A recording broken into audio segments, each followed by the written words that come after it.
My name is Julie. I met Aaron right after I finished college. He won me over with his charm and drive.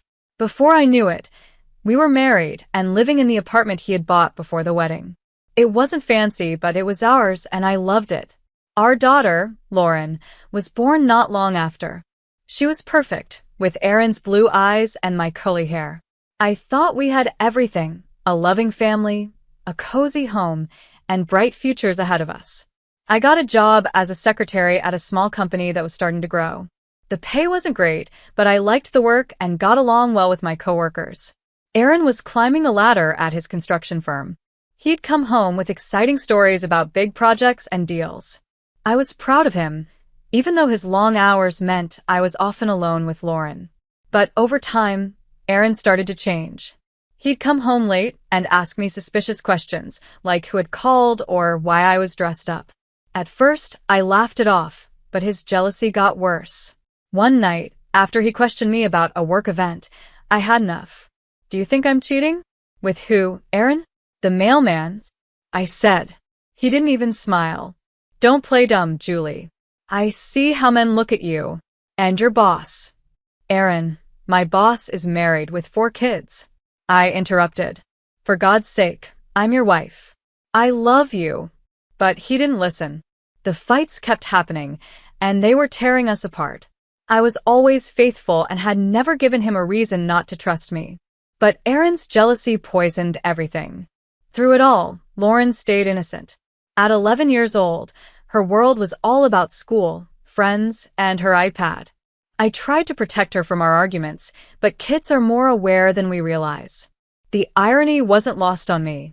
Aaron was the one who was always late or away on business trips. If anyone had a reason to be suspicious, it was me. But I trusted him. I believed in our vows and our love. Why couldn't Aaron do the same? One night, after a terrible argument, I lay in bed staring at the ceiling, unable to sleep.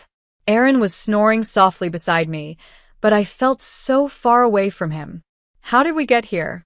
When did love turn into suspicion and trust into constant accusations? I thought about leaving, taking Lauren, and starting over. But where would we go? How could I take care of her on a secretary's salary? And, despite everything, I still loved Aaron. I loved the man he used to be and hoped he could be that man again. Just when I thought things couldn't get harder, life threw me another challenge.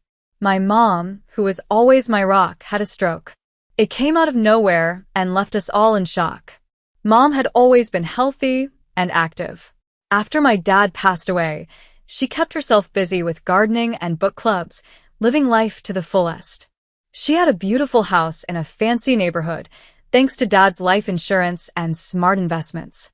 I used to joke that she lived like a retired movie star. But everything changed on a Saturday morning. I got the call at work. Mom couldn't speak or move her left side. I rushed to the hospital, my heart pounding. The next few weeks were a blur of hospitals, doctors, and scary medical terms. I searched everywhere for someone who could tell me she'd recover, but the news was grim. The stroke left her bedridden and needing care 24/7. I felt overwhelmed. How could I take care of Mom, manage my job, look after Lauren, and deal with Aaron's jealousy all at once? It felt like I was drowning. Then, out of nowhere, Aaron suggested something. "We should move into your mom's house," he said one night during dinner. I almost choked on my pasta. "What?" I asked, shocked. "Think about it," he said, his eyes lighting up. "It's a great house in a good neighborhood. Lauren could have her own room, maybe even a playroom. Your mom needs care, and you'd be there to help her. Plus, we could rent out this apartment and earn some extra money." I had to admit, Aaron's idea made sense. Mom's house was much nicer than our apartment, and living there would save me the trouble of commuting to take care of her. But it still felt strange. "I don't know, Aaron," I said, hesitating. "It's Mom's house. We can't just move in." "Ask her," he said. "I bet she'd love the company. It's better than a nursing home, right?" He had a point. Mom had always made it clear she didn't want to end up in a nursing home, which she called a prison for old people. Maybe this could actually work. The next day, I brought it up with Mom. To my surprise, her face lit up. "Oh, Julie," she said, her voice weak but happy. "I'd love that. This old house could use some life again." And just like that, the decision was made. We were moving into Mom's house. As I started packing up our apartment, I couldn't shake the feeling that this was the start of something big. I just didn't know if it would be good or bad. Aaron was thrilled about the move. He kept talking about the garden he'd plant and the man cave he'd set up in the basement. Even Lauren was excited about having a bigger room. But living at Mom's house brought a whole new set of challenges. I quickly realized that taking care of a stroke patient was a full-time job, and I wasn't prepared for it. After a week of sleepless nights and stressful days, I decided to hire a nurse to help out during the day. Nurse Amber was a lifesaver. She came every morning at 9 a.m. and stayed until 7 p.m., taking care of Mom's basic needs. But evenings and nights were all on me. I'd come home from work completely exhausted, only to start my second shift as Mom's caretaker. The stroke had made it hard for her to speak, which left her frustrated and quiet most of the time. I'd help her with everything, even changing her diaper, always trying to give her as much dignity as I could. Taking care of Mom was a lot of work. I had to give her sponge baths, massage her muscles so they wouldn't get weak, give her medications, and make her dinner. It was exhausting, both physically and emotionally. Seeing my once strong, independent mom like this broke my heart every day. But I did it because I loved her and because I knew she'd do the same for me if the roles were reversed. What I didn't expect was Lauren's reaction. She was 11 and I thought she was old enough to understand, and maybe even help. I was so wrong. One evening, as I was walking to Mom's room, I saw Lauren dart past me, holding her nose. "Lauren," I called. "Where are you going?" "Don't you want to say hi to Grandma's?" She shook her head. "No way. It smells gross in there." I was shocked. "Lauren, that's not a nice thing to say. Grandma needs our help and support right now."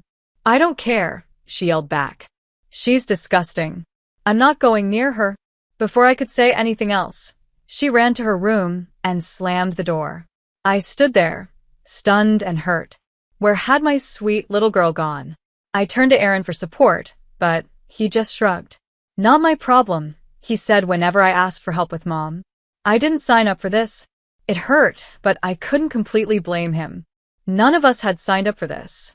Still, I felt resentful as I watched him spend time with Lauren, playing video games or taking her out for ice cream, while I was stuck with adult diapers and medication schedules. The only bright spot was seeing how close Aaron and Lauren had become. They'd always had a good relationship, but now they were even closer. I'd hear them laughing in the living room or see them working on her homework at the kitchen table.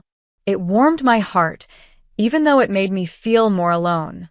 3 years passed in a blur of caregiving, medications, and stolen moments of sleep. Mom's condition had stabilized, but she still needed constant care. I was exhausted, but I'd found a routine that worked. Then, one Saturday, everything fell apart. The phone rang while I was changing Mom's sheets. It was Mrs. Robert, our old neighbor from the apartment complex. "Julie, dear," she said, her voice full of concern, "I thought you should know. I've been seeing Aaron around a lot lately. He's always with young women. Different ones. Very pretty." I thanked her and hung up, my mind spinning. That night, I confronted Aaron. "Oh, those are just potential tenants," he said smoothly. "I'm showing them the apartment." I wanted to believe Aaron, I really did. But doubt had already crept in, and it wouldn't go away. A week later, I found the proof, a lipstick stain on the collar of his white shirt. It was a perfect red kiss. My hands shook as I held it up to the light, trying to convince myself it was just a pen mark or a food stain. But deep down, I knew better. I waited for his next business trip to find out the truth. With trembling hands, I unlocked the door to our old apartment. I could already hear noises coming from the bedroom, and they confirmed my worst fears. When I opened the door, there was Aaron, in our bed, with a woman I'd never seen before. They scrambled to cover themselves, but it was too late. The damage was done. "Julie," Aaron said, looking more annoyed than ashamed. "What are you doing here?" I couldn't speak. I just stood there, staring at the scene as my world fell apart. Aaron sighed and said coldly, Look, I'm sorry you had to find out this way, but let's be honest, Julie. I'm bored. You're always busy with your mom, and this is exciting. His words cut deeper than anything. Without saying a word, I turned and walked out. My mind was already racing, thinking about what I needed to do next. The divorce was ugly. Aaron fought me every step of the way. In the end, we stood before a judge, dividing our life together like it was nothing more than a list of things. Then came the hardest part, deciding custody of Lauren. At 13, she was old enough to share her opinion, and what she said broke my heart. I want to live with Dad, she said firmly. I don't want to be around Grandma anymore. It's gross and depressing, and Mom's always trying to make me help. The judge nodded and considered Aaron's higher income, the stability he could offer, and Lauren's choice. In the end, Aaron got primary custody. I was devastated, but I tried to focus on what was best for Lauren. Aaron could give her things I couldn't, like private school, dance lessons, and summer camps. We agreed that I'd have weekends and holidays with her. On paper, it looked fair, but to me, it felt like my heart had been ripped out. I watched Lauren pack her things, excitedly talking about her new room at Aaron's house. It felt like I was losing everything. My marriage, my daughter, and even my home, which now felt more like a hospital than a place to live. The first few months after the divorce were hard. I lived for my weekends with Lauren. We'd go to the movies, have ice cream at the park, or just hang out at home. It wasn't perfect, but it was something. Then things started to change. Lauren began canceling our plans. I have a sleepover, Lauren would say, or Dad's taking me to a concert. I tried to be understanding, to be the cool mom who didn't make a big deal out of it. But every time she canceled, it felt like a knife twisting in my heart. Soon, the cancellations became more frequent. Weeks would go by without a visit. When I called, my calls went straight to voicemail. When I texted, I'd get one-word replies, if she replied at all. One Wednesday, after another canceled visit, I decided to call Lauren directly. The phone rang once, twice, and then went to voicemail. I tried again, but this time, a robotic voice told me my number had been blocked. My hands were shaking as I dialed Aaron's number. "What do you want, Julie?" he said, his voice cold and annoyed. "Aaron, I can't reach Lauren. She's blocked my number." "What's going on?" There was a long pause before he spoke. "Look, Julie, Lauren doesn't want to talk to you right now. You need to respect that." "Respect that?"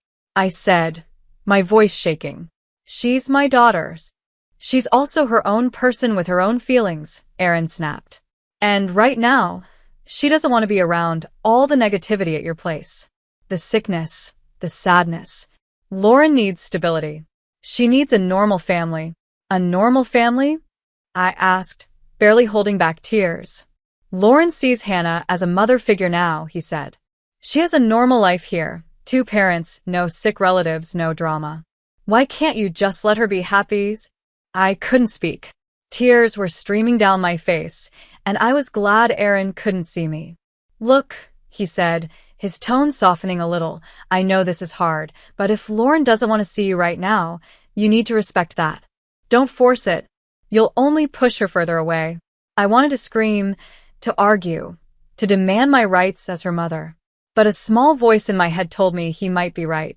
If I pushed too hard, I might lose Lauren forever. I sank to the floor, clutching the phone to my chest, and cried. My little girl, my Lauren, didn't want me anymore. Someone else was being her mom. Someone else was kissing her goodnight, helping her with homework, and sharing the moments I was missing. Hours later, Mom found me still sitting on the floor. She'd managed to shuffle over with her walker, her face full of concern. "Julie," she said, her voice stronger than it had been in months. "What's wrong, sweetheart?" I looked up at her, the woman who had been my rock for so many years, the one I had been taking care of. In that moment, I felt like a child again, looking to my mother for comfort. "Oh, Mom," I cried, reaching for her hand. "I've lost her. I've lost my little girl," I whispered. Mom squeezed my hand. Her grip was weak, but her love was strong. "No, Julie," she said gently. "You haven't lost her. She's just lost right now. She'll find her way back to you. You'll see. 15 years passed. It's strange how time can feel like it flies and drags at the same time. Over the years, Mom's condition got a little better. She regained some of her speech and could move more, but taking care of her was still a full-time job. When Mom passed away peacefully in her sleep, I felt both deep sadness and, shamefully, relief. Suddenly, I was alone in the big, empty house.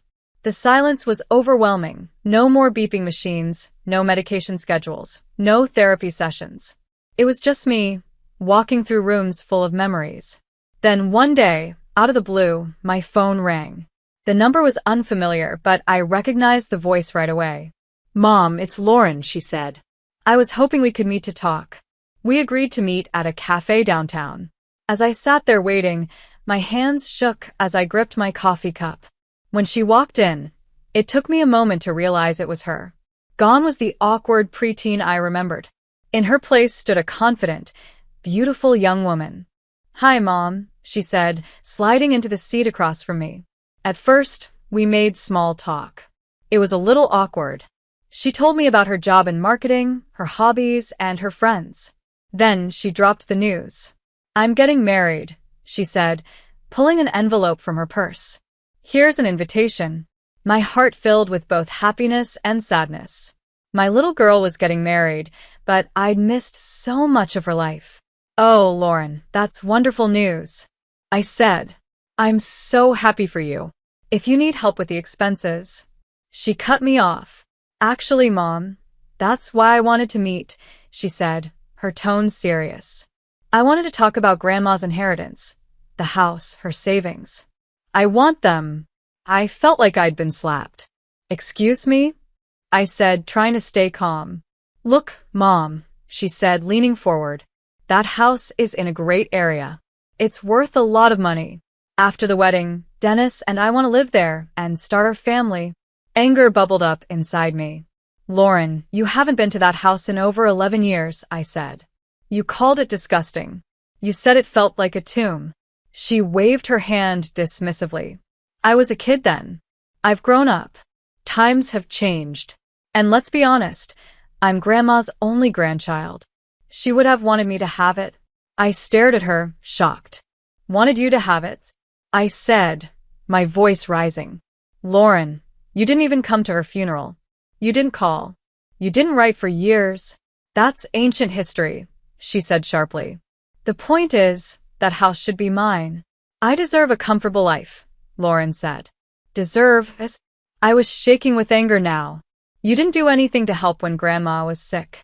I gave up my life to care for her, and now you think you deserve her house." Lauren's face turned cold. "Fine," she said, her voice sharp. "If that's how you want to play it, I'll sue. I'll get what's mine." She stood up quickly, snatching the wedding invitation from the table. "You know what? Forget it. You're not invited to the wedding.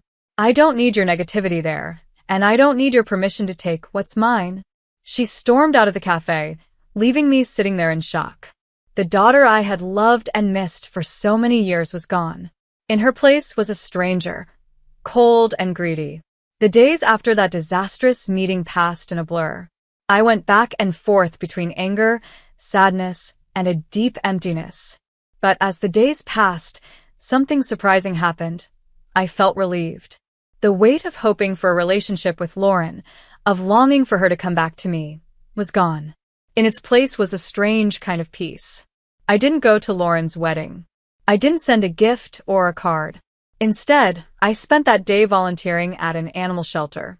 The love and care I gave to the abandoned animals felt healing in a way. It felt right. A few days later, curiosity got the better of me, and I looked at Lauren's social media. There she was, glowing in her white dress, smiling at her new husband. For a moment, my heart ached for what could have been. But then I saw it, a long post she'd written about her cruel mother who didn't come to her wedding and refused to give her the inheritance she deserved. I read it twice, amazed at how easily she twisted the truth into lies. Part of me wanted to comment, to set the record straight. But what was the point? The people who mattered, my family, the ones who saw me care for Mom all those years, they knew the truth. As for everyone else, their opinions, based on one social media post, didn't matter to me. About a week later, my cousin Abigail called. Her voice was a mix of anger and concern. "Julie, I thought you should know. Lauren's been talking about suing you for your mom's estate." I sighed. "Let her try." "That's just it," Abigail continued. "She talked to a lawyer and he told her she doesn't have a case. Your mom left everything to you. It's all clear in the will." I wasn't surprised. I felt a mix of sadness and relief. This wasn't the ending I had hoped for, but at least the fight was over before it started. I couldn't help but laugh a little. Of course, Mom had taken care of everything. She was always the practical one. "Thanks for letting me know, Abigail," I said. "But honestly, I don't care what Lauren does anymore. She's made her choices." There was a pause on the other end of the line. Then Abigail said, "I'm proud of you, Julie.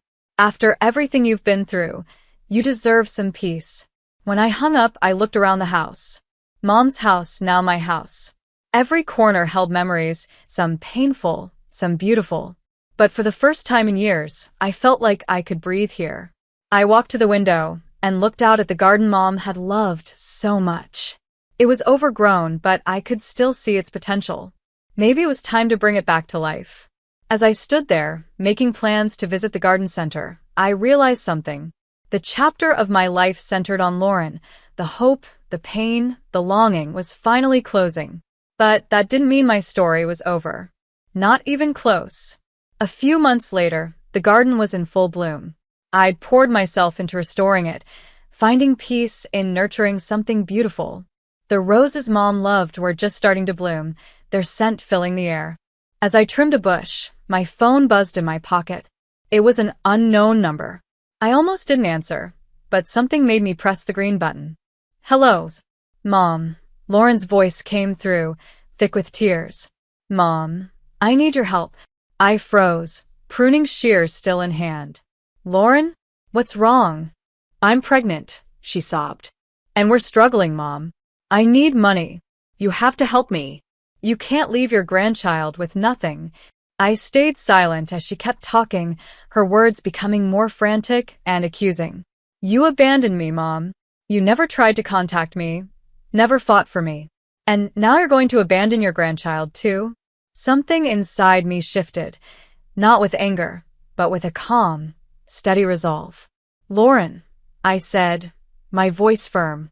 "That's enough." She stopped, probably shocked that I'd interrupted her. "I never abandoned you," I said. "I sent child support every month, without fail. I called, I texted, I emailed. You blocked my number. You chose your stepmother.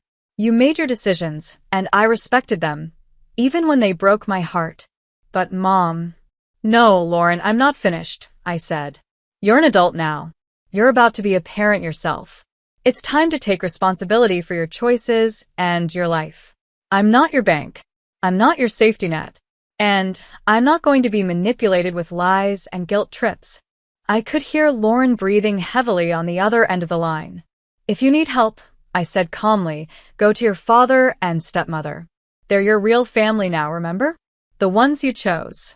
I've made peace with that, and now you need to make peace with the consequences of your choices." "You can't do this," Lauren cried. "I'm your daughter's." "Yes, you are," I said, my voice softening a little. "And I'll always love the little girl you used to be. But I don't know the woman you've become, and I don't think I want to." I took a deep breath. "Goodbye, Lauren. I wish you and your child the best, but please don't contact me again." Before she could say anything else, I ended the call. My hand shook a little as I put the phone down. For a moment, I just stood there in the garden, surrounded by the life I had nurtured. The weight of what had just happened hung heavy in the air. But slowly, I felt lighter. The last ties to a painful past had been cut. The what-ifs were finally put to rest. I looked around at the garden and the house beyond it. This was my life now, not shaped by loss or regret, but by the choices I would make going forward. I picked up my pruning shears and turned back to the rose bush. There was still work to do, still beauty to grow, and for the first time in years, I felt free. Truly free.